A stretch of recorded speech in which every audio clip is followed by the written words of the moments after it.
আসসালামু আলাইকুম। আজকে আমি আপনাদের সাথে শেয়ার করব লাউয়ের বিচির ভর্তা।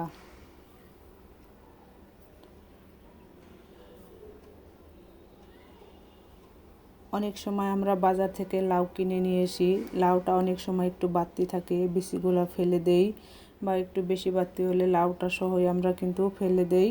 আজকে আমি সেই বিচিগুলো ফেলে না দিয়ে কিভাবে ভর্তা করা যায় সেটাই আপনাদের সাথে শেয়ার করব। আমি তেলটার মধ্যে একটু মরিচ দিয়ে দেব।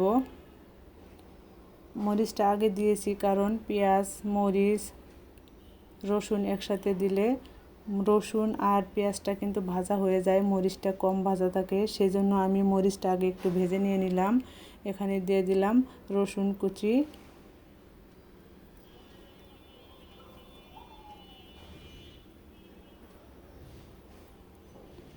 এগুলো একটু হালকা করে ভেজে নেওয়া শেষ হয়েছে। এখন দিয়ে দেব পেঁয়াজ কুচি,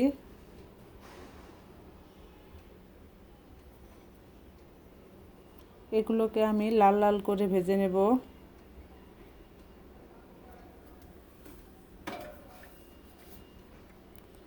অনেক কিছুই আসলে খাওয়া যায়, কিন্তু আমরা খাওয়ার প্রসেসিং হয়তো জানি না, সেজন্যই খেতে পারি না।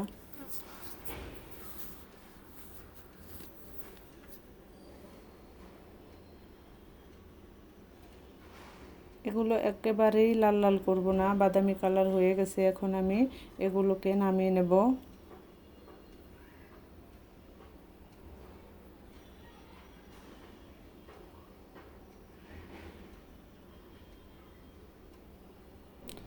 এই তেলেই কিন্তু আমি ভেজে নেব বিচিগুলা।